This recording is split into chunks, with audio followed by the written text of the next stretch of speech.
Late night taco delivery. Late night taco delivery. Late night taco delivery. Ladies and gentlemen, children of all ages, welcome to Late Night Taco Delivery. Late night taco delivery. Yay! I'm your host, Daniel Gill. And I'm Jonathan Knoll. And we're here to talk about nerd stuff. As always. As always. So, this week, what are you geeking out about, my friend? I've got a couple of things I'm geeking out about. I actually sat down and watched some modern movies. Oh? It's quite surprising, yes. My roommate rented John Wick, the one with Keanu Reeves. It's a I heard about that. Story. It's not bad, actually. It reminds me a lot of a live-action anime. Huh. Basically, it's about a retired hitman who, a group of teens screw up, steal his car, and kill his dog, and he goes on a bloody rampage of death. So you mean, this isn't The Matrix? This is not The Matrix, no. But it is funny because everyone in the movie seems to know who John Wick is and is absolutely terrified of him. At one point, the mafia boss calls this chop shop owner and says, "I heard you punched my son." I did. "Why did you punch my son?" "He stole a car." "And what is wrong with that?" "It was John Wick's car." Oh. It just goes from there. And it was pretty good. And then I watched Lucy. Okay, and what did you think of that? It was weird. Yeah. Well, I have a lot of problems with movies that are based on faulty premises. Yes. And using 10% of our brain is ridiculous. Yep. And has been proved in my science over and over again. And I don't know. Yeah, I have actually decided to completely skip that movie just on that principle alone. Yeah, I'd honestly recommend it. Because I'm just going to rage at it all the time. Oh yeah, it's like, wait, she has telepathy now? She can teleport? What, huh? And how does this work? Science? Science, are you there? Science. Exactly. It's okay, Science, you can come out of the closet. I've also been reading the Girl with the Dragon Tattoo trilogy. Yes, you mentioned this at work. Mm-hmm. And I'm really quite enjoying it. It's very well written. And obviously, I'm not reading it in the original Swedish. Well, I'd imagine not. No, but it's a very well done character. The characters are really interesting, and the story is really dark. And apparently, there's been 2 movie versions of it. A Swedish company did all 3 of the films, and then of course there was the David Fincher project that did Girl with the Dragon Tattoo. Yes, they're both on Netflix, as I recall. Oh, really? I'll have to check that out then. Yep. And apparently, there's also the 3 Swedish movies were recut into a mini-series, so there's even more of the story, Yep, which is awesome. And that's the version that's on Netflix. Oh, I'll check that out. But, of course, my brain being what it is, I kept thinking of the Swedish Chef. I'm imagining the Swedish Chef as Blomkvist and Janice as Lisbeth Salander. Birdie, we must stop to what you're doing. Like, for sure, man. Anyway. And what has got you geeking out? Oh, well, today I just kind of went into World Lockdown and just played Super Smash Bros. Brawl until I got all my characters back and all my progress back. And I also watched a bunch of movies, including Clerks and Mystery Science Theater 3000, the movie. Let's see, there were 2 others. Raising Arizona, and the other one was the 1980s Hitchhiker's Guide to the Galaxy miniseries. Yes. God, I love the BBC back then. Such low budgets and such great stories. Exactly, and it's still fascinating. Mm-hmm. First off, we have to talk about the biggest news of the year. I mean, this is groundbreaking. This is world-shattering. Right. Zayn Malik is departing the group One Direction. Oh. Huh. I don't honestly care. I just noticed that. I'm like, oh my god. Oh, a boy band I don't particularly care for is losing one of their replaceable actors. Okay. Okay. I honestly have nothing against One Direction. They seem like nice people. Yeah, I don't rage at them like I do against Justin Bieber. Oh, God. Yeah. No. I might actually have to break down and watch the Comedy Central roast of Justin Bieber, because apparently the hate is palpable for the people who are roasting him. Yeah, but then you're just feeding the troll. I mean, really. It's the same as responding to anything Robin Thicke related anymore. Yeah, but I still wish they had gotten Ralph Garman to be on the show, because it would have been nothing but 2 hours of him just screaming "Fuck you, Bieber," just over and over and over again.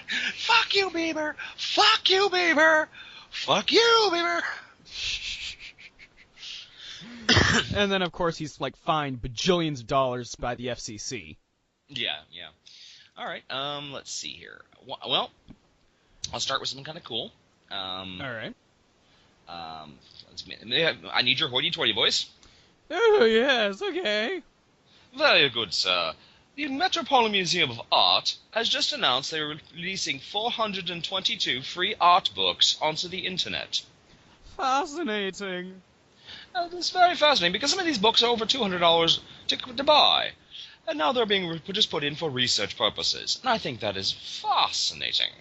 Absolutely, and it can be so well utilized by the lower classes. Yes, they might appreciate art like we do.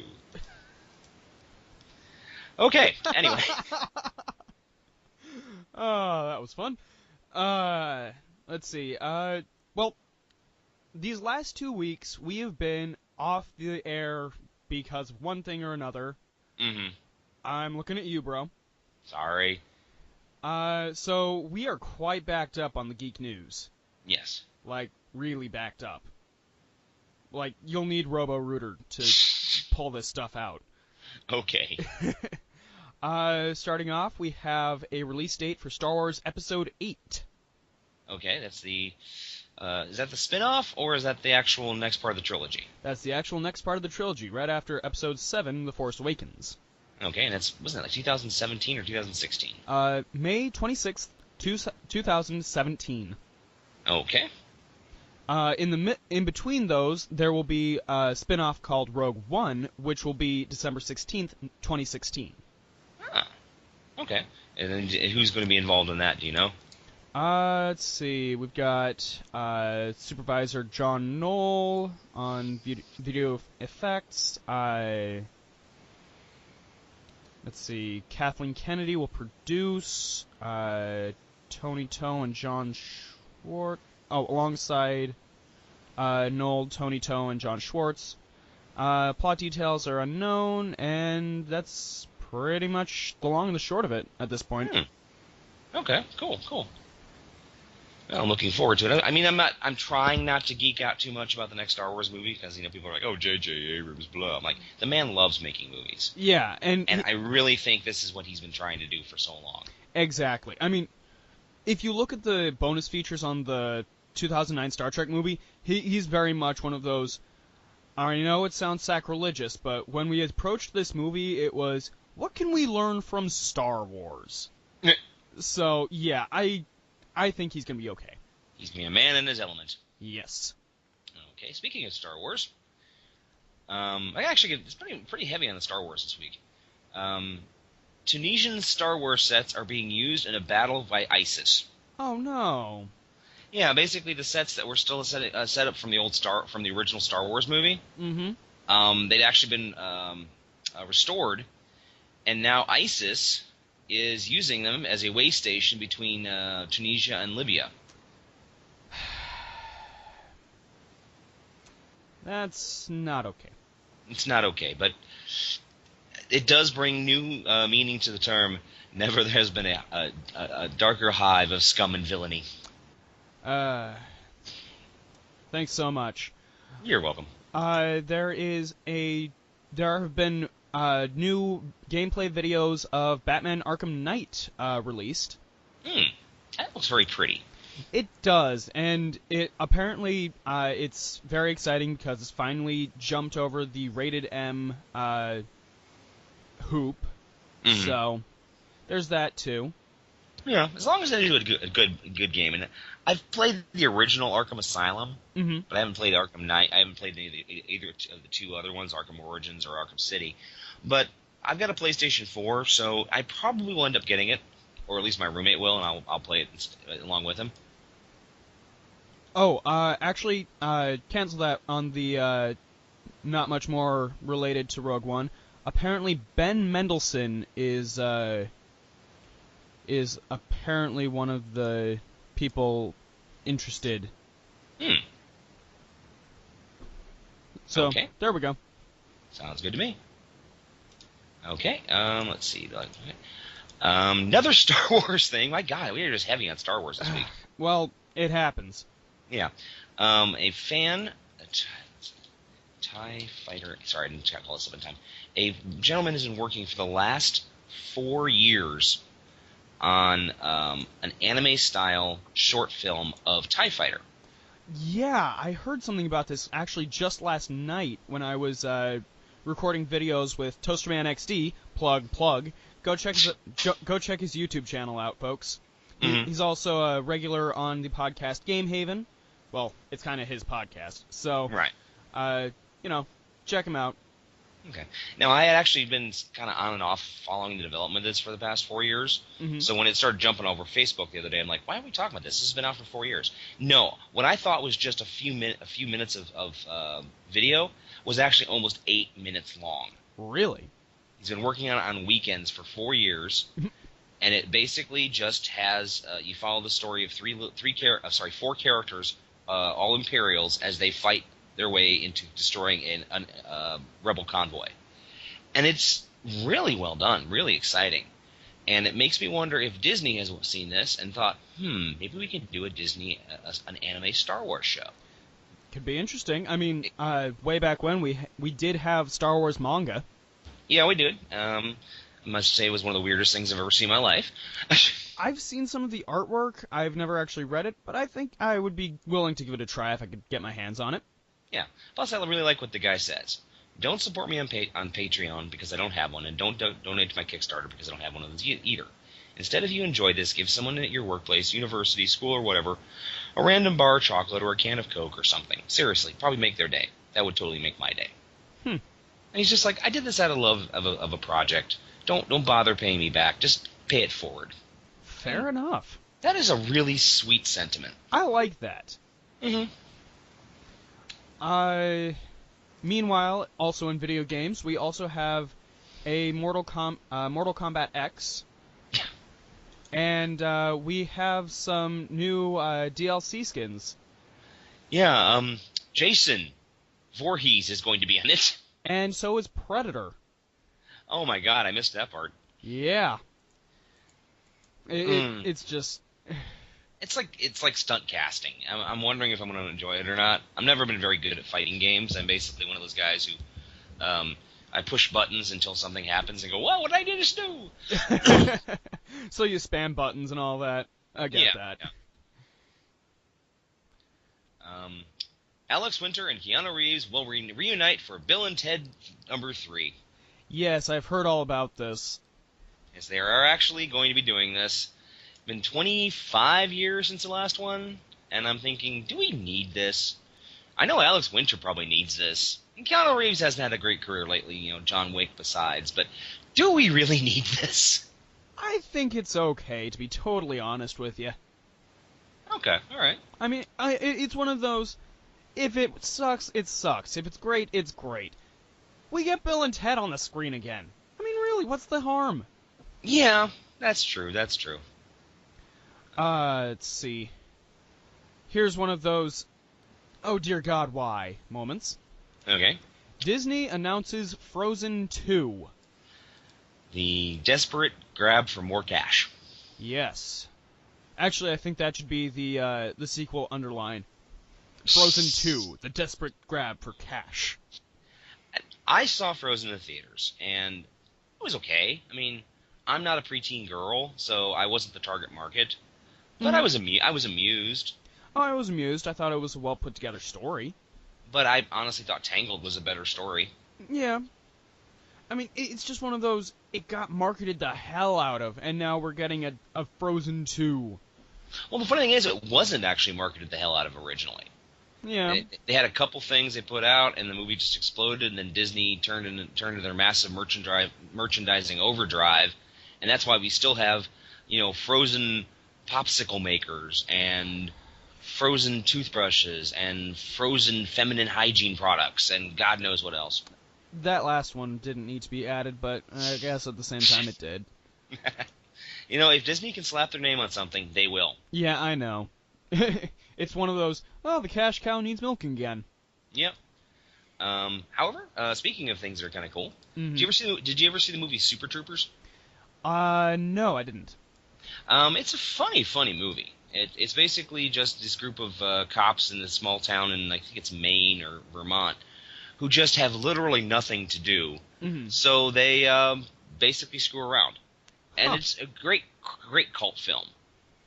And they took to Kickstarter to get the money to make the second movie finally, and they blew right past what they needed in the first day. Not a big surprise, considering it's Kickstarter. I'm afraid Kickstarter has become one of those situations of a lot of famous people are now aware of it, and now they're using it to their advantage. Mm-hmm. So, It's sort of like Indiegogo as well. yeah. But at least, hey, we're getting Con Man out of that one, so I'm happy. Yeah, fair enough. Let's see here. Well, it's your turn. Speaking of sequels, we also have Quicksilver and Scarlet Witch on character posters because Age of Ultron is looking pretty awesome. Oh, yes, looking very awesome. Heard a rumor that they're actually adding in new characters that have not been announced yet that will be setting up future films, Cool. including Captain Marvel. Ooh, that sounds awesome. Yeah, I'm looking forward to that. I thought they were already making Captain Marvel, though. Well, no, this is a weird situation. Uh-oh.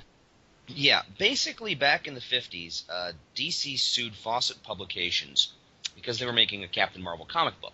Right. You know, the big blue cheese from the big blue cheese. Mm-hmm. Sorry, the big red cheese. Right. And they actually won. Mm-hmm. Because the courts decided that Captain Marvel, a.k.a. Shazam, was too close to Superman. Yes, I remember this. So DC owns the rights, and they bring him back from time to time.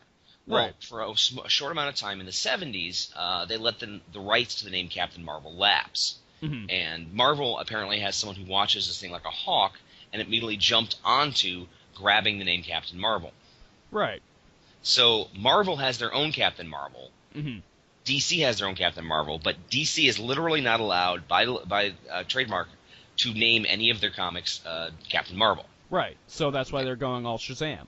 They're going all Shazam. Captain Marvel is Nancy Danvers, I believe, Yes. and she is she's a test pilot who basically through alien technology became this really kick-ass female superhero. Yes, it's really, really awesome. Totally And they check are it out. right, and they are planning a movie of her, and apparently they're using this the Age of Ultron to set it up. Fair enough. Kind of like the way they're talking about doing Spider-Man at the around the end of Captain America 3: Civil War. Mm-hmm. Exactly.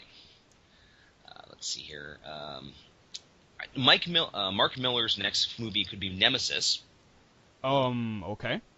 Well, Mark Miller is known for doing Kick-Ass and did a deconstruction on Daredevil and a couple other characters. He's a very dark writer. Uh-huh. And Nemesis is one of his smaller parts he ever did. It's basically what if the Batman was the Joker, Huh. as in a severe anti-superhero. Interesting. And I'm not sure if I like that idea because I'm not a huge fan of the dark and gritty as it is. Yeah. But it's so ridiculously over the top. The fact that he steals a plane and drops it in the middle of Washington D.C. and kills over 20,000 people. You gotta wonder. Yeah. Furthermore, on the sequels and kind of in the same realm of comic books too. Mm-hmm. This one made my heart dance and sing. Okay. Mallrats 2 is happening. Yes. I was one of those guys who never saw it in the theaters. I discovered it on VHS. Yeah. And it was adorable. I mean, Absolutely. it was an adorable movie. It was honestly, it was still a fledgling director getting his legs. Mm-hmm. And he did as well of a job he could with, suddenly having it work within the film system. Yeah, the studio system. The studio system, exactly. I mean, I think it's still funny that they had to, up to the day of filming, they still didn't know if they want to put Jason Mewes in as Jay or Seth Green. Imagine Seth Green as Jay. There has to be makeup tests. Of Seth I'm sure Green there as Jay. are. I'm sure there are. I'm just waiting for like this super special edition of Mallrats to come out where they actually release that. Yeah, it'd be terrifying. Just imagine Seth Green going Snoogans. Snoogans. Okay. Well, there's a new Robotech movie that has finally landed in development at Sony. Uh-huh. Um, I like big robot movies, and I liked Robotech, so I'm okay with this. It's at Warner Brothers, Mm-hmm.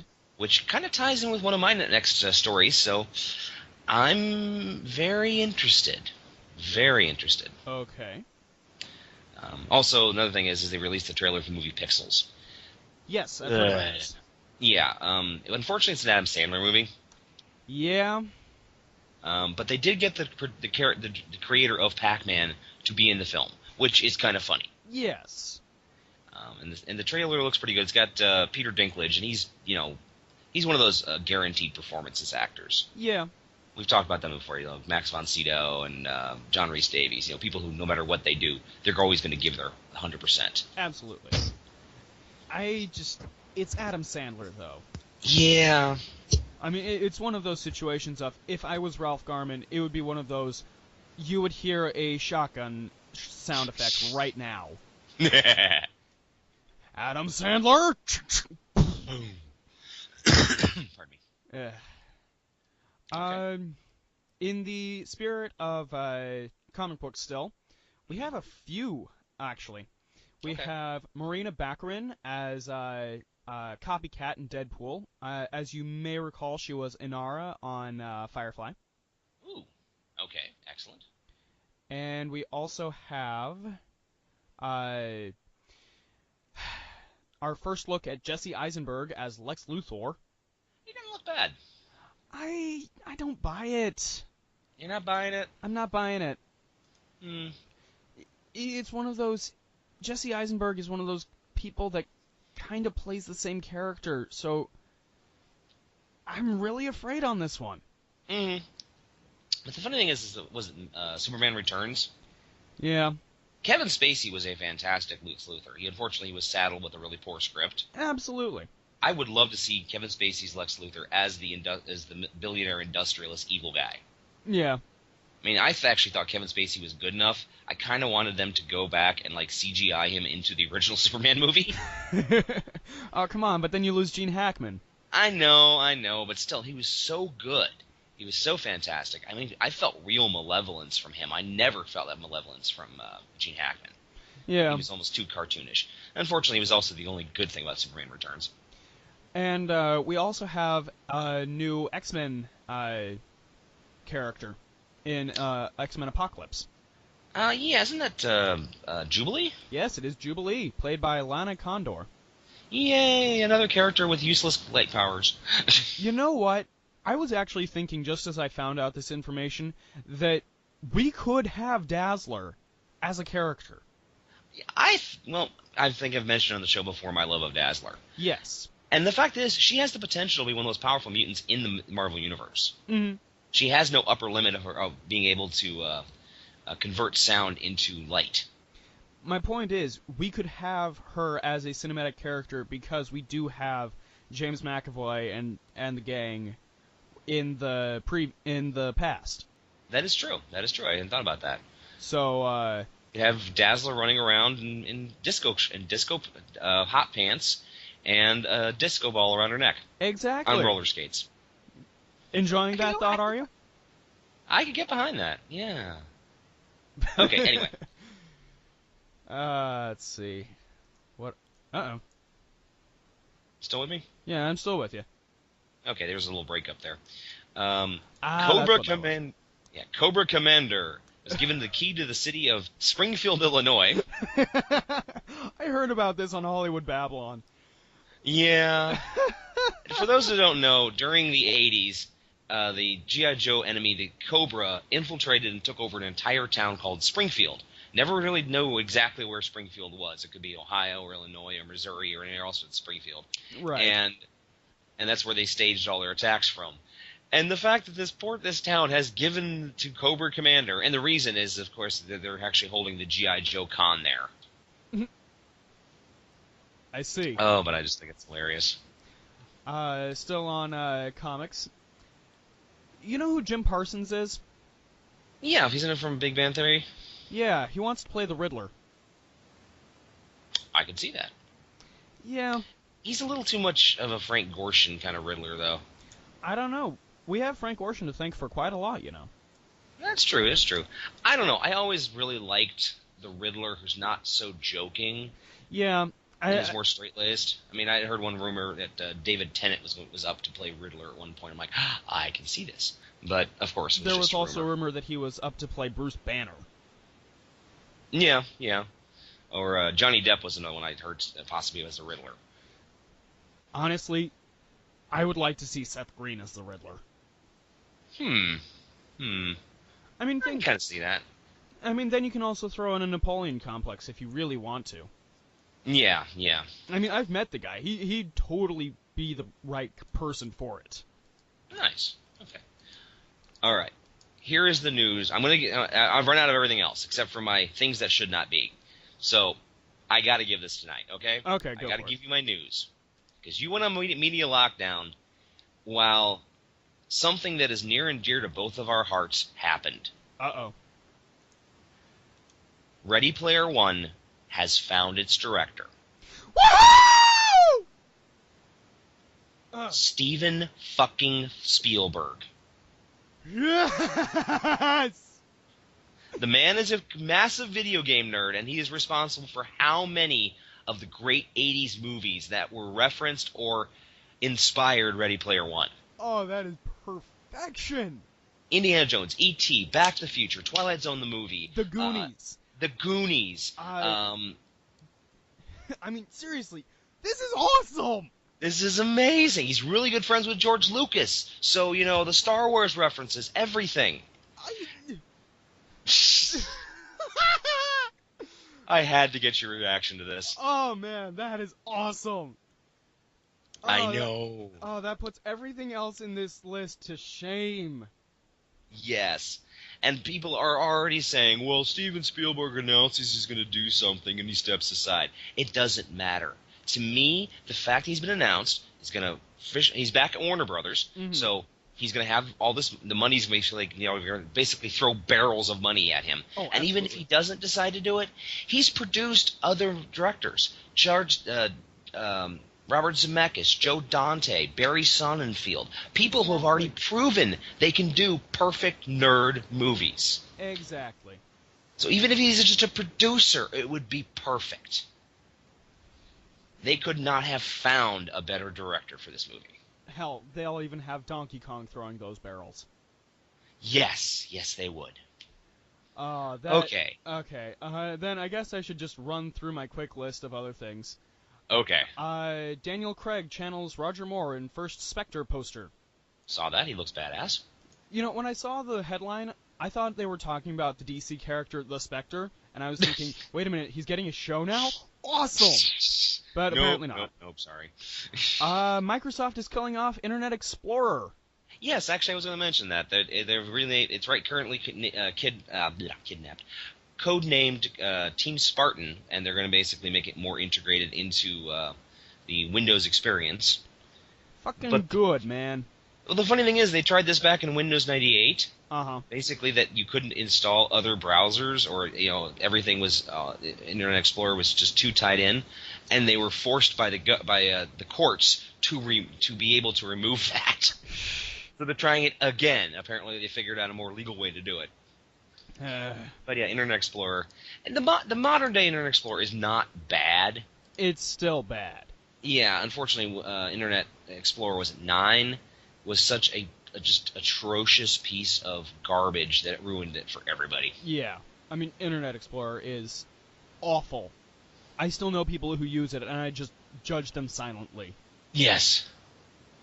There is a new catfish named the Greedo. Yeah, I saw a picture of that thing. It's hilarious. It just makes me happy. Okay. I do have a couple more things. I'm sorry. Okay, go for it. A cosplay. There is a very popular song right now called Uptown Funk by Bruno Mars. Mm-hmm. It's one of those songs, if you listen to popular radio, you cannot escape it. Right.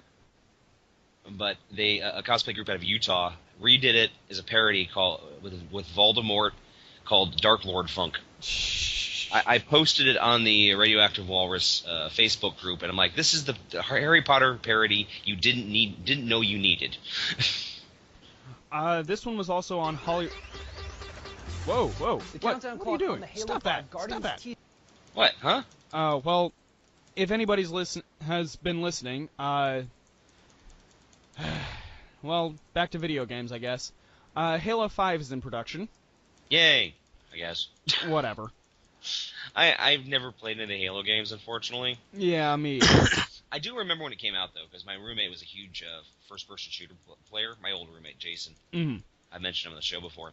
And he was all excited until Rare got purchased by Microsoft because they needed a killer app for the original Xbox. Right. So it was not released on the PlayStation 2, which is what he had, and it was not released on PC for quite a while after that because they wanted everyone to buy an Xbox just to play Halo. And I just remember one of the quotes from one of the owners of Rare. He's like, "Yeah, we weren't particularly fond of selling out to Microsoft, but they showed up with a tanker full of money. Have you ever bathed in money?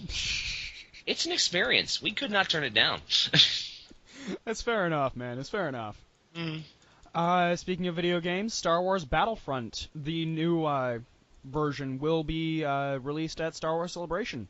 Oh, neat. That's the convention. I was thinking Star Wars Weekends. Yeah. Down in Florida, and apparently they're still building the Avatar game land down there. I'm very surprised. No kidding.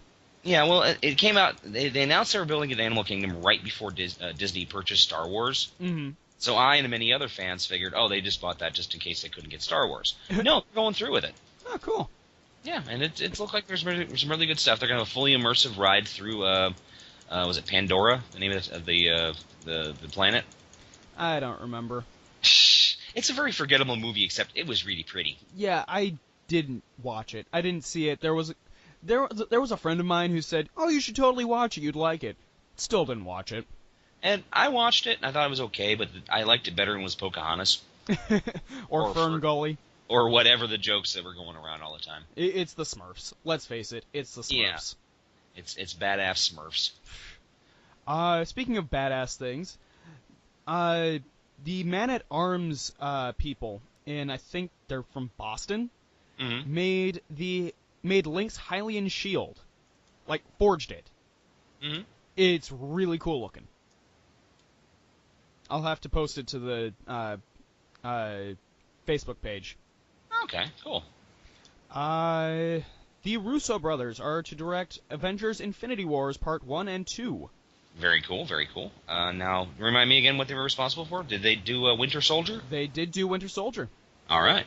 And it's going to be one long shoot, but, split up into 2 movies. Okay, all right, cool. A father-daughter team recreated some amazing scenes from Jurassic Park in Lego. Yeah, I watched that. It was cute. Yeah, it was cute, and it was very well done. Yeah.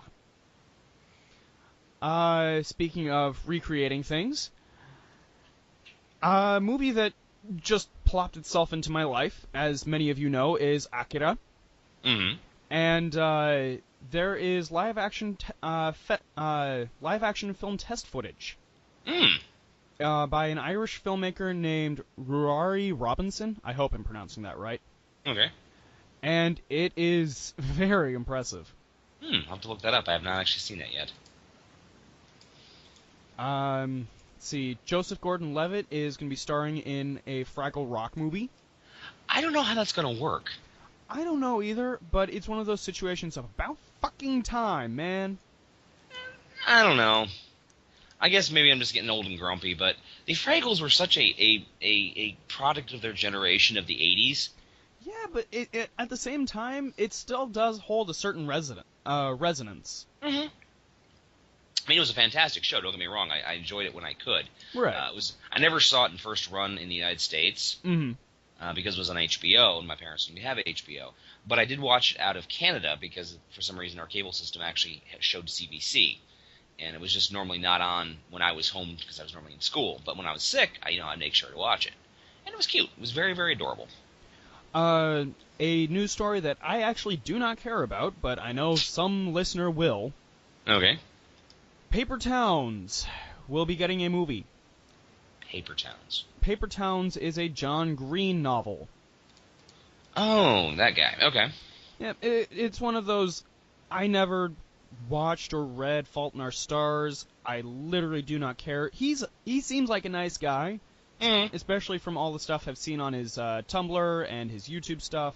Yeah, he seems like a fun guy, but I don't need. I'm sorry. There's enough tragedy in my life. I don't need to read about a dying teen. Exactly. Plus, he does great things with history. It's really fun. So check that stuff out if you're bored and kind of on the fence about John Green. Okay. All right. Cool. This one was on Hollywood Babylon, but I'm going to mention it anyway. Okay. Mr. T is doing a home improvement show called I Pity the Tool. Wow. Yeah. I heard that. I was listening to Hollywood Babylon, and I'm just going to sit there going, wait, what? Yeah. It's just one of those, you really need the money, don't you? Yeah, it's like the last bastion of failed celebrities is when they start doing reality shows. Nintendo is making smartphone games with Japanese mobile giant DNA, Okay.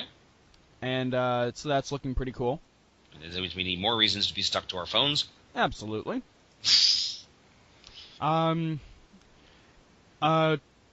Quick moment of tragedy, though. All right. Now, I'm not terribly familiar with his work, but Okay. I know many of our listeners will be. The author of Discworld, Terry Pratchett, Sir Yeah, Terry it's- Pratchett, died at age 66 of Alzheimer's. Yeah, unfortunately. He was a great writer. Very, very prolific. Discworld is a really funny series. And he didn't tell it from the same perspective of the same characters. Mhm. He wrote it from all these different perspectives from different characters in this one combined world. And it was just very well done, very interesting, very readable. Mhm. Some of the things he created, some of the characters he created are just absolutely hilarious. Like, my personal favorite is called the Grey Horde. Hmm. They are a group of geriatric barbarians. And they have lived simply because they're too good at fighting. And this is like, imagine fighting a geriatric barbarian. Now imagine having a chess game with your grandfather, who seems to be making really stupid moves, and suddenly, and you don't know how, you're in checkmate. And he smiles at you. And he also wrote one of my favorite novels with Neil Gaiman called Good Omens, which is about the battle of heaven and hell through the child of the Antichrist, but they lose him. Interesting. He's supposed to be raised, like almost like Damien from The Omen, but through a series of misadventures, he disappears and is raised like a normal human being. And it's extremely well written, and one of the funniest novels I've ever seen. There's been rumors for years about doing a movie version, and I'm kind of hoping that that his death will kickstart interest in that novel. Mm-hmm. I've heard rumors for anything from Robin Williams and Johnny Depp being in the movie to Anthony Stewart Head, and just a number of people have been very interested in playing the characters. The main characters of the story are I can't pronounce his name actually. It's like Aristophanes and Crowley. Aristophanes is the angel who kicked Adam and Eve out of heaven, and Crowley is the serpent who tempted them. And they've been stuck on Earth ever since. And the only reason I know Crowley is because of Supernatural. I don't watch Supernatural, so I'm not angry. Neither do I. I actually don't care. The reason why I refuse to watch Supernatural is because of a former acquaintance. So I just will not. I know it will not prove a popular move, but it's not for me. Thanks. Okay. I watched the first couple seasons and I enjoyed Supernatural, but apparently it has changed so much that it's not even worth seeing anymore. Reportedly, it's kind of jumped the shark, too. I mean, apparently it was supposed to end in, like, Season 5 or something. Yeah, the fifth season had been written to be the ending, but the CW liked it enough that they kept it there. It's like, meh. Okay. Alright. Alright, are we done with our news, or you got one more? No. Actually, I have a couple of stuff that... Oh my god, why? One of my shit that should not be is from that. Okay, go for it. Rocket Raccoon has human boobs now, and I am so confused. The fuck? Well, technically that's Rocket Raccoon, as portrayed by uber-nerdy porn actress April O'Neil in the upcoming Guardians of the Galaxy porn parody. There is an entire market of porn parodies I was not aware of until I came across this story. A woman is being paid to take her clothes off and wear a raccoon mask and have sex on camera. It's not the strangest porn I've ever heard of. You don't even want to see what Groot looks like. All I can think of is really messed up, like tentacle hentai, because Jesus. He looks like a giant wooden dildo. Yeah, big shocker. Yeah, but I followed the rabbit hole a little farther than I wanted to. Oh, Christ. You actually watched it? No, it's not been released yet. No, okay. I started looking around for other porn parodies. There's porn parodies for the X-Men, for Batman, for Birds of Prey, for the Avengers, which has characters that aren't actually in the movies. She-Hulk is portrayed by ex-pro wrestler Chyna. Huh. And they have Spider-Man in it for some reason, because apparently they don't have to worry about the rights. A Scooby-Doo parody. And the one... an Evil Dead parody called Evil Head. That one's actually mildly entertaining. Yeah, and I actually have watched bits and pieces of that, and the makeup's good. But the one that made me go, why? Just why? There's a Breakfast Club porn parody. Meh. There's a Breakfast Club parody. Apparently they're in college because it would be creepy if they were in high school, and apparently in college they can give you detention. I got nothing. I flat have nothing. It's porn. I mean, we are Yeah. literally talking about Rule 34. Yeah, but there's people this must be a very large market because they keep making these movies. And someone must be paying for them. Again, Rule 34. If it exists, there's porn of it. Doesn't matter what it is, there's porn of it. Yeah. Everything has porn of it. Anyway, there was a meth lab found inside an Indiana Walmart. Okay. In the restroom. And,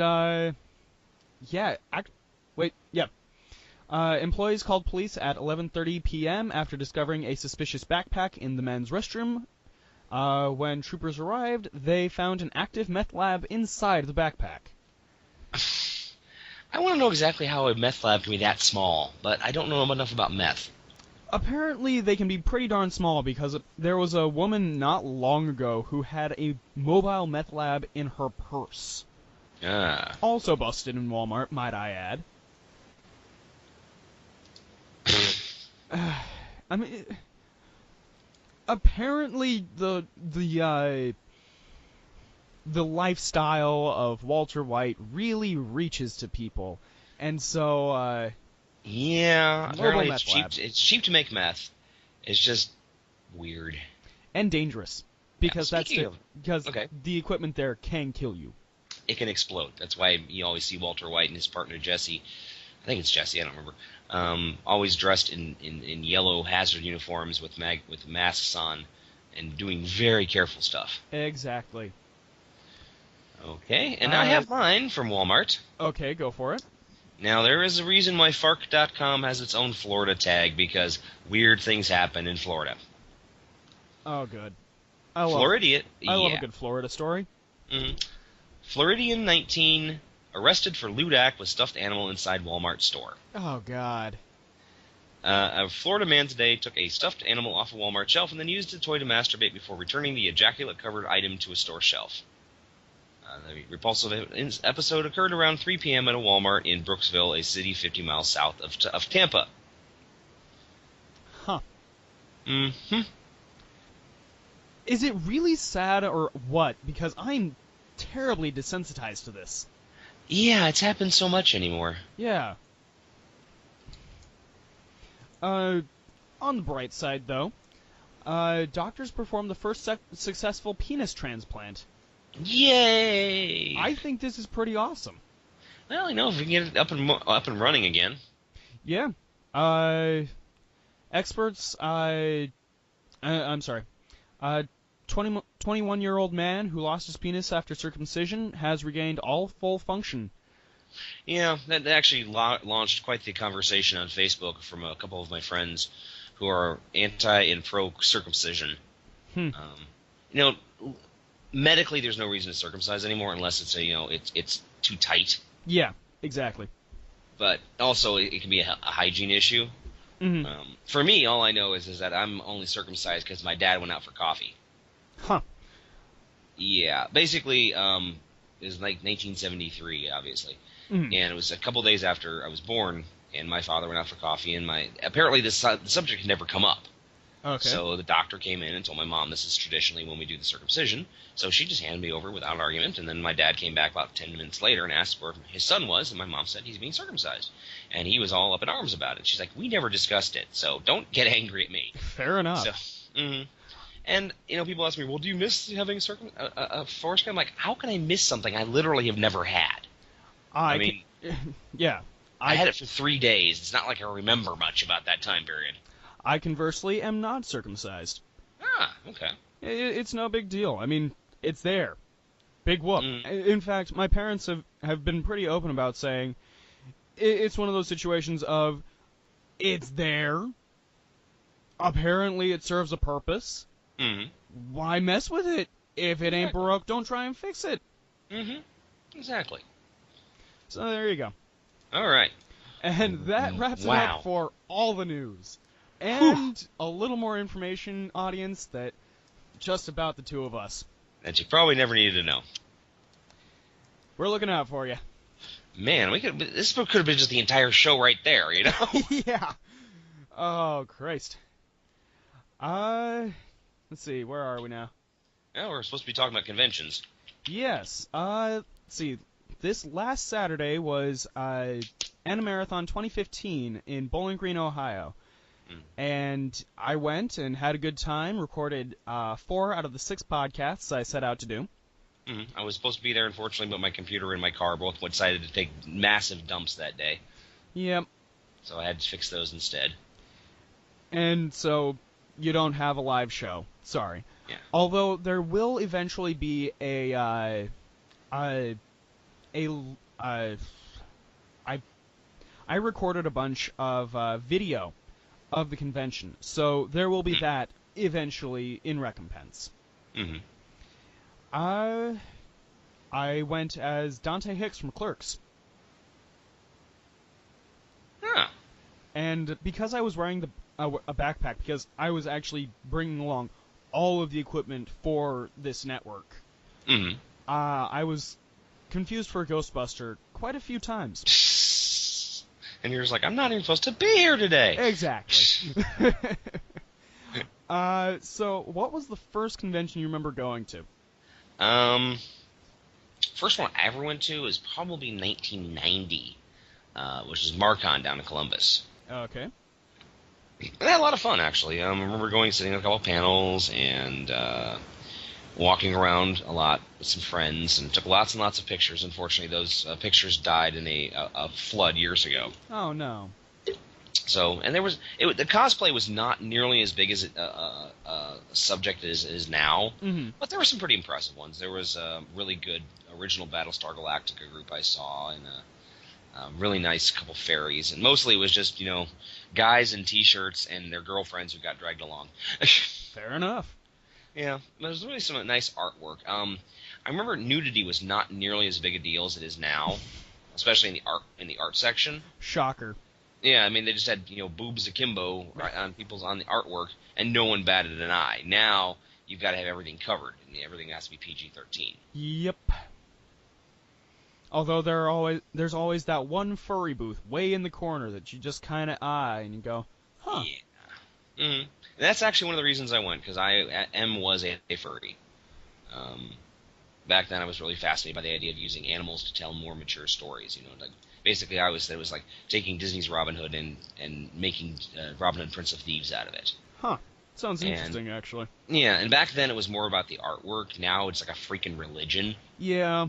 And it drives me bonkers because you're like, I'm coming out to my parents as a furry. What do I say?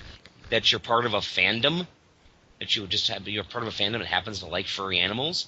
But no, I'm a furry at heart. No, you're not. You're a kid who's confused, who just wants to, feel special. Okay, I'm sorry. I'm terribly sorry if I'm pissing off the Tumblr crowd right now, but no.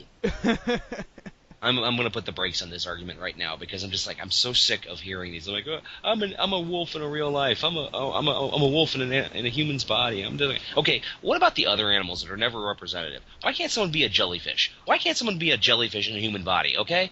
I'm an aardvark in a human body. Excuse me. Exactly. I'm a termite. I'm just like seriously, guys, no. Be a little more creative. Mm-hmm.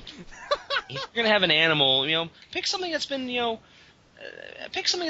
extinct for thousands of years. I'm gonna be a mastodon, or the Irish giant elk, or something that's been terribly maligned, like a skunk or something like that. Plus, skunks actually were very popular back then. Plus, that would be rather popular these days with the lack of showering. Yeah. No, at the time, one of the derogatory terms for furries was skunk fucker. Oh. Yeah. I was just like, I remember that when that came out, and I'm like, oh boy. But I remember going to one of the room parties, and it was fun. We basically watched a bootleg copy of Rock and Roll and a couple episodes of Tiny Toon Adventures, and everyone passed around frozen drinks and porn.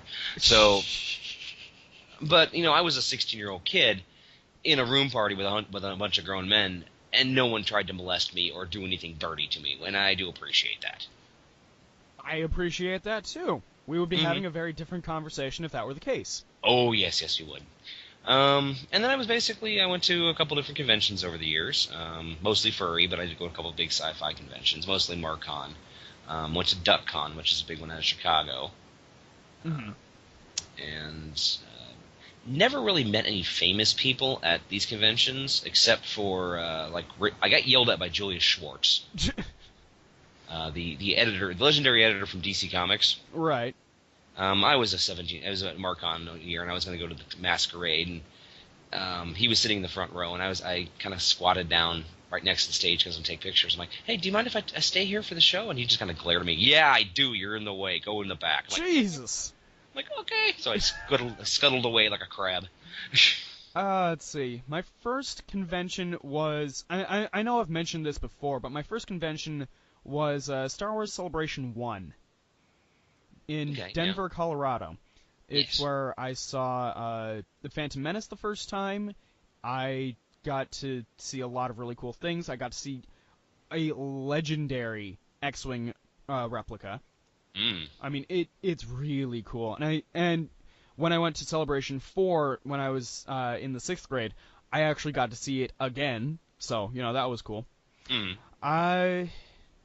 There are a bunch of pictures, but I was also a really little kid when that happened. I was like 4. Yeah.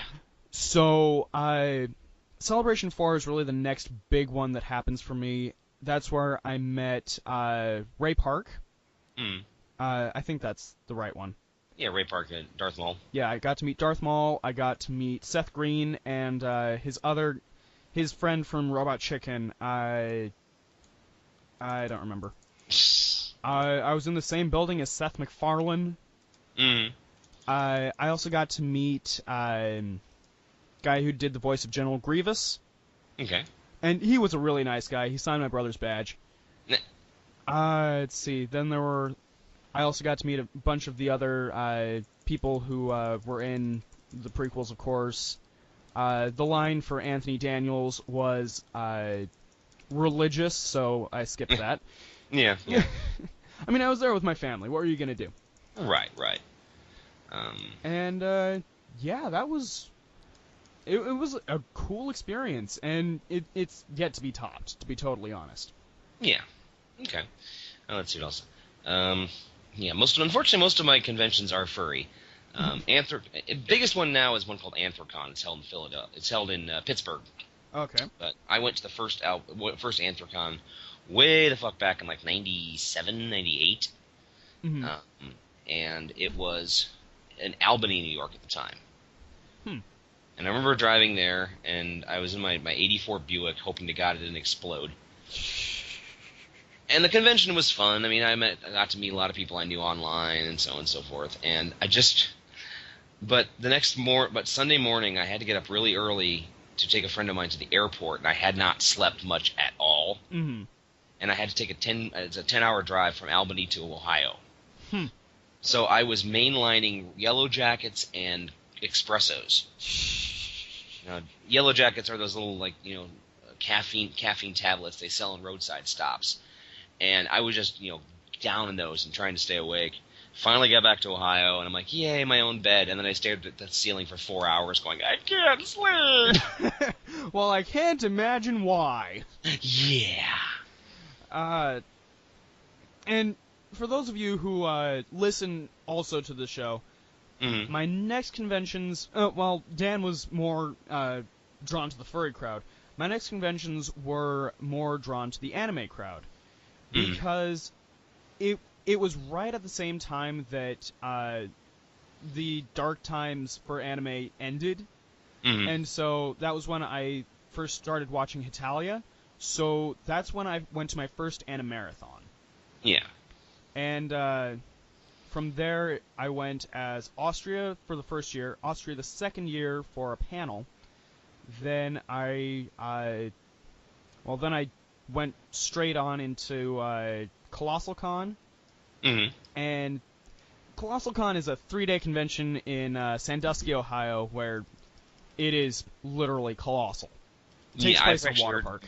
I've heard many good things about Colossal Con. Oh, yeah. I love There's it there. 2 huge anime cons in Ohio, which I think is kind of funny. Mm-hmm. There's Colossal Con in Sandusky, and then there's Ohio Con, which is in January in Columbus. Yes. There's also Matsuri Con, Midori Con, Glass City Con, just to name a few. Yeah. Apparently Ohio likes its anime. Oh, yeah. Ohio is it's Tumblr approved here. Ohio is the land of 1,000 cons. Yeah. We have nothing else to do here. Exactly. Which is one of the things I'm worried about Animarathon, because it's already way outgrown its space. I don't know. It was kind of small this year, I thought. Really? Yeah. Last year, I remember, was just packed. Well, I've also been to one that was really packed. Like, so packed they couldn't let people in anymore. Mm. And that was ZipCon its first year in Akron, Ohio.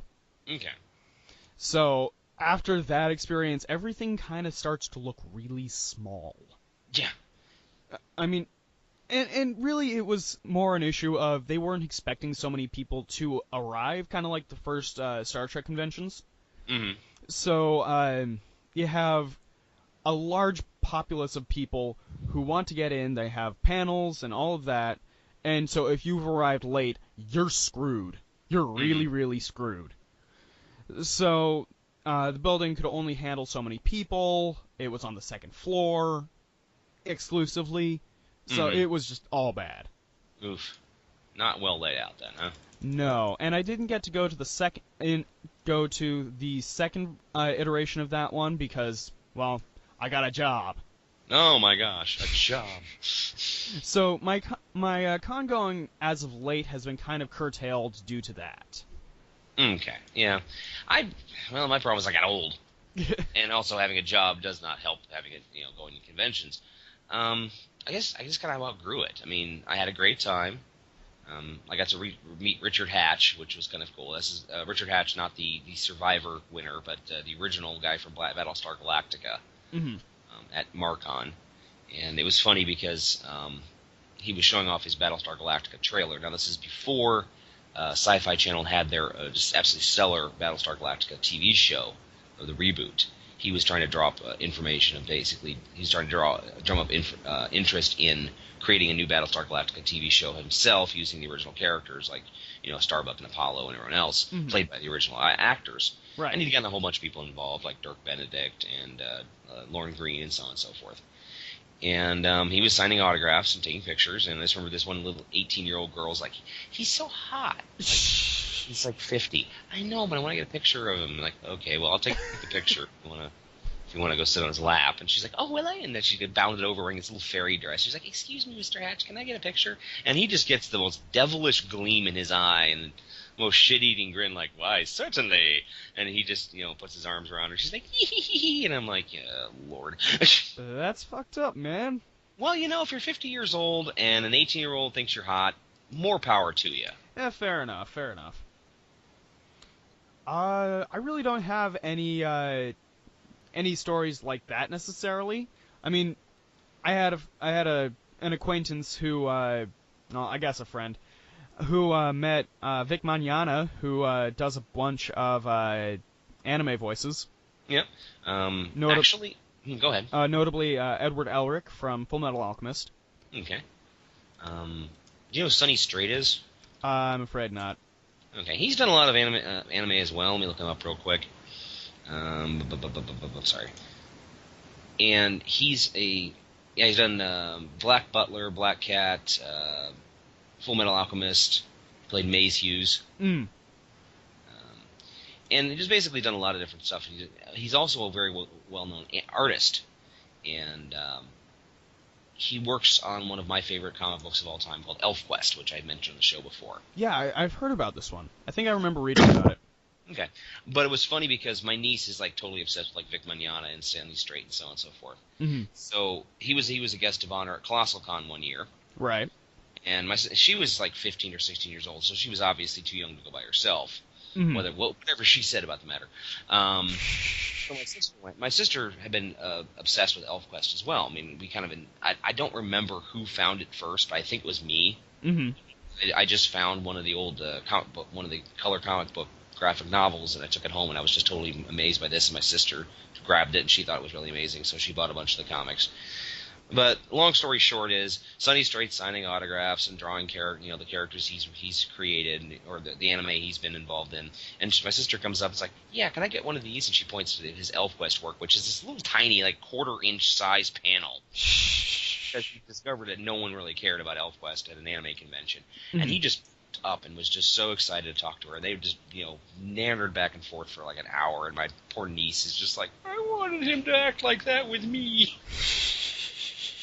Yeah, some of the stories I've heard about anime cons have been rather amusing. Yeah.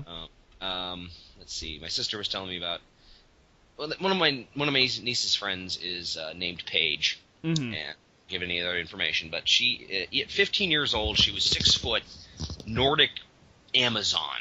Right. I mean, she was tall, buxom, gorgeous, kind of terrifying. That 15 years old. And she was in the masquerade dressed as a French maid from one of the animes. Oh, boy. And she's up on stage, and all the guys are like, woohoo, yeah, woohoo! And my sister and her friend are screaming, she's 15! Backed off! She's 15! And then later on, Paige was talking to this big barbarian dude in the hallway, and suddenly they started joking about something, and he suddenly swept her up and threw her over her shoulder and started marching down the hall. And my sister just let loose with her best mommy voice. Put her down! And the barbarian dropped Paige and ran away.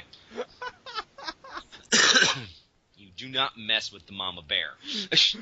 Clearly. Yeah, so that was rather amusing. I'm trying to remember the last convention I actually went to as an actual, not just Animarathon. Mm-hmm. It's been so damn long. I think it might have been 2003. No, it couldn't have been that far back. Maybe it was. Wow. But no, I had some fun conventions. I mean, I used to rather get a little more drunk than I really should have, and I was at a room party, and there was a bathtub full of ice and beer, and I'm just like, that looks so comfortable, and I climbed into the ice-filled bathtub and tried to take a nap. Nice. One of my friends had to drag me out. It's like, no, Dan, that is not for sleeping. But I'm like, so hot. I don't care. Let's see. Notable costumes I've gone in with include I taped a foil-covered H to my forehead and said that I was a hologram. Because Red Dwarf. Yeah. Let's see. I've also been Captain Jack Harkness several years. I have been Khan from the new Star Trek movie. Because I can do that. I've also done Sherlock. Yeah, you have that build. Mm. You lucky bastard. Wait till your metabolism catches up. But then again, I've seen your dad, and he's not like really big either. I'm like, I'm gonna be fat. I'm gonna be a fat stormtrooper. I'm gonna be the sausage trooper. I've actually been in stormtrooper armor. It's pretty awesome. Yeah. Not to a convention necessarily, but yeah. Yeah, it's a tough costume to see out of. Yeah, that's probably why they can never shoot worth shit. Clearly. I mean, really, I have to wonder what the logic was of that. I mean, yeah, you're looking to make a soulless looking army, and yet, yeah, why do you cover up their faces? They can't see anything.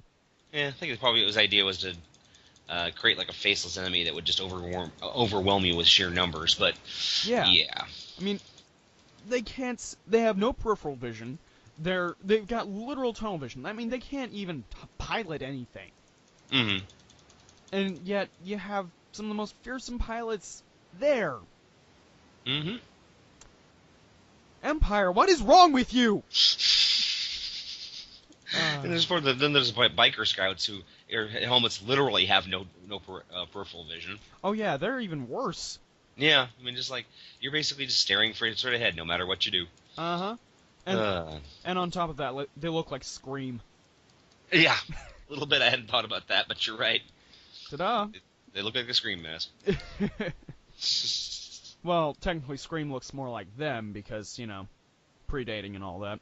Well, the idea was that the Scream mask was supposed to look like, what's his name? The Scream poster. Yeah. Can't remember the guy's name, but yes. The painting. Yeah. Edward Munch, I think is his name. Fair enough. Yeah. Let's see. Do you go often in costume? And if so... No. Ah. Sorry, I've never gone in costume. I've never had the money, or I just never found a character I was comfortable playing. As I said, I do not exactly have the body type for it. I have a body for radio. I'm not saying I'm like this man mountain going around going, feed me, stuff subs in my face. Stuff subs in my face and let me play rock and roll. Yes, but I'm not a small man, and there is just I am painfully shy about my body. I will never wear shorts. I don't wear anything revealing because of these reasons. Fair enough. So, but yeah, I'm great appreciation of anyone that can do a cosplay. And to be fair, I was pondering going to a convention this year and playing Uncle Iroh. I could totally see that, and I think you totally should at some point.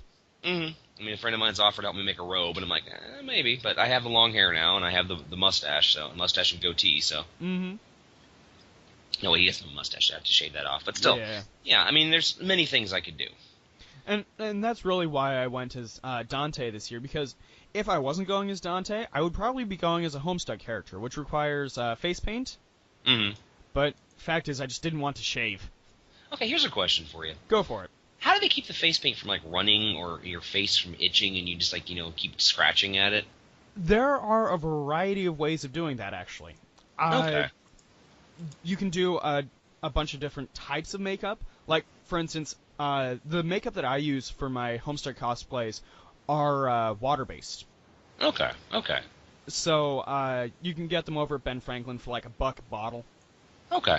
I'm just curious, because I've always wondered that, because I've seen these people with amazing cosplay face paint or whatever, and I'm thinking, how do you keep that on for the entire day without getting, kind of nasty and runny as you sweat under the sheer amount of con funk you've had? The other big secret to keeping it all together is you have to make sure to seal your body paint. Okay. And you can do that just with hairspray. Oh, okay. Makes sense. Which also cools you down quite a bit, believe it or not. Okay, that does make sense. No, the con funk reminded me of something my roommate and I once did. Jason is an artist in the furry fandom. Mm-hmm. Very good artist. But as I've mentioned before, he is gay, so I had to ban him from putting any naked furry artwork in the apartment of our house, except in his room. I'm like, yeah, dude, I don't mind you're interested in Horschlong, but I have no interest in Horschlong being in my house. So he's like, fair enough. So we were able to have friends over, and we had some tasteful, anime scrolls on our walls, but nothing, just screaming dick, everything. Now in his own room, however, we're not going there. Anyway, I don't want to know. But no, he would get a couple. He would get a table at Anthrocon every year, and I would help him sell his artwork. And the fan. I don't know if it's maybe just the furry fandom or it is con-goers in general, but they just smell ripe. Oh yeah. And I just remember finally, out of desperation, I went to a dollar store and bought a wicker basket and threw in a whole bunch of travel-sized deodorants. I bought like $50 worth of these things and put them on the table and said, "Take one, please." People were not amused. And I'm amused. I don't care. It was most of the people were like, "Oh my god, that's hilarious," but other people were like, "Hey, what are you saying about my funk, about my natural body?" So I'm saying it's offensive. That's what I'm saying. Oh, that's perfect. I would have totally taken one. Then we had plus free deodorant, man. Exactly. But of course it was like some weird Chinese knockoff of, so it was like Dugri or something, misspelled. Right. And the other thing is that a lot of artists will put candy out at their table. Jelly beans or chocolate or whatever.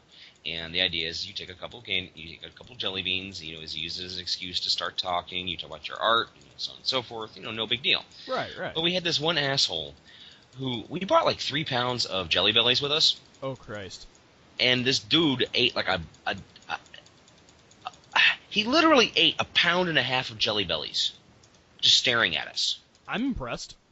And we're just like, could you move along, please? They're free. I'm like, those are for paying customers. Doesn't say that. He's like staring at us the entire time. Then let me put together a sign for paying customers only. But I didn't want to do that because we wanted to, scare away any potential customers. Right. So finally I ended up taking the bowl and stuffing underneath the table, and he got all pissed at me and stomped off. I'm like, that scared me. So that night we went and found a candy store and bought Bernie Bott's Every Flavor beans. Ooh. And threw it into the Jelly Belly jar. Oh God, that's warfare, man. That's not cool. We warned people, like if people came up that we liked, we're like, oh, don't eat such and such and that. Those are earwax or dirt or whatever. Like, oh, okay, and we chat and we buy. Jason had sold very well, and then this dude came back and started stuffing his hand in again, and was just like, nom nom, ew, nom nom, ew, and he didn't stop. The man was a jelly bean eating machine. There are so many things that are running through my mind, none of them appropriate, but I think one of the best ones is... And so we ended up taking about after his third fistful of jelly beans, we're like, get away from us. We will call security because you're being a nuisance by now. Yeah, he's gone way beyond, and he did wander off to another table. Apparently, by the middle of the Saturday, he was asked to leave the dealer's room because he was not buying anything and he was just eating candy. Yeah, that's not cool. No, it is not. I think I messed up my mic. Uh-oh. No, never mind, I'm coming back. Okay, cool. Yeah, he did sound quiet for a second. Yeah. But anyway, it's 12:20 at night, and I gotta be work at 9 a.m. in the morning, unfortunately. Yes. Do you have a Thou Shalt Not? I think we were talking about the Thou Shalt Not cross Doctor Who with such and such. No, that's actually for something else. Okay. So, how about Thou Shalt Not cosplay this? I don't know. Well, there is one thing that kicked around my head just before we recorded. It is, Thou Shalt Not let these people host an anime convention. Because, rather notably, there was one in the last 3 years called DashCon that was a colossal failure. Yes. I did get an extra hour in the ball pit. Exactly. So, as a result, it makes me wonder, if you have a failing con, what else can you do to save your clientele, like the ball pit? So, instead, thou shalt not do this in recompense for your failing con. So, thou shalt not give away free katanas, because that's just a bad idea. Yeah. Thou shalt not schedule your convention at the same time as the Baptist revival. Oh, God. Which unfortunately actually did happen. I don't know why, but almost every convention at Marcon ended up the Sunday of the last day of the convention, they would cross-reference with a Baptist revival or a wedding. Wow. And the cool thing is that the wedding thought we were normally pretty cool. Mm-hmm. The Baptist revival thought we were the devil. Shocker. Well, we didn't help matters much when we're out there. I'm waking up with my coffee and I'm like staring across the pool, and there's a Baptist revival, slapping their hands and saying, "Praise Jesus! Oh Jesus, come and take us now!" And I'm watching. There's like maybe 200 of them, and I'm like, "Go get Jesse." What? Jesse was a friend of mine who looked like Jesus. Okay. He had long brown hair, and he had the goatee and the mustache. He was almost thin to the point of skeletal. Okay. And so we went and got Jesse, who was still half drunk, mind you. Well, that's always a great idea. Threw him into a bathrobe with a blue sash. It was the worst Jesus cosplay you can imagine. I don't know. I can imagine quite a bit. Strapped pontoon pool noodles to his feet, and was going to see if we can make him walk on water right in front of the Baptists. Give him a miracle. That is beautiful. And he was like, "Whoop!" He fell right in. Fell right in, and the first thing, suddenly, without even skipping a beat, I went, "Well, they just don't make messiahs like they used to."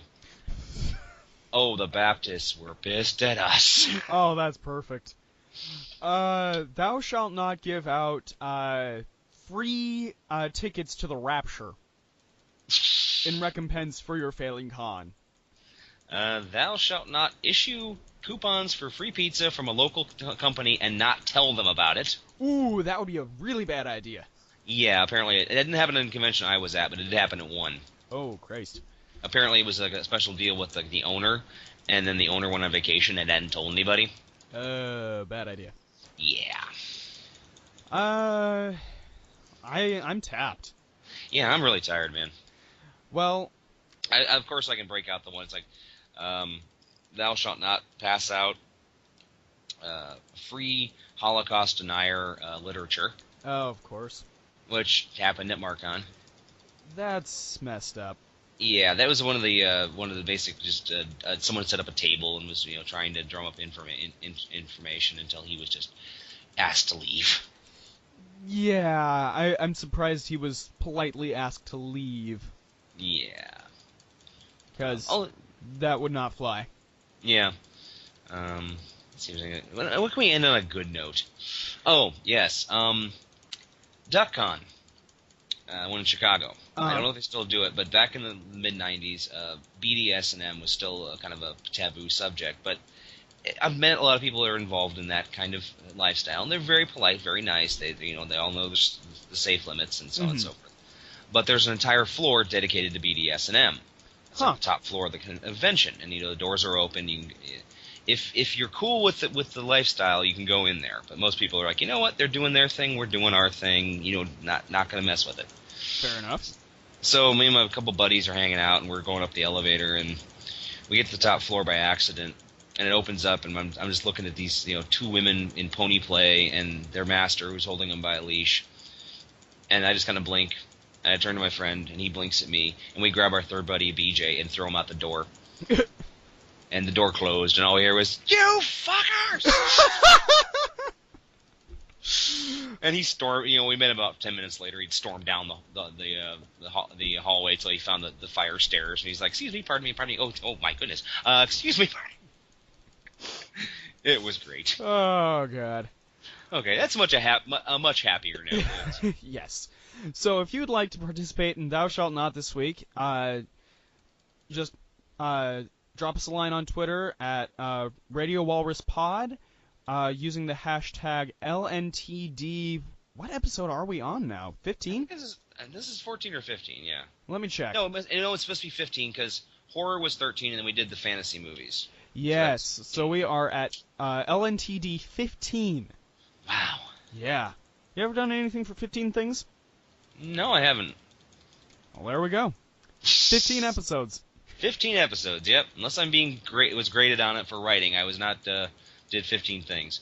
Speaking of which, did you get any flyers for Done for Anno Marathon? No, I didn't.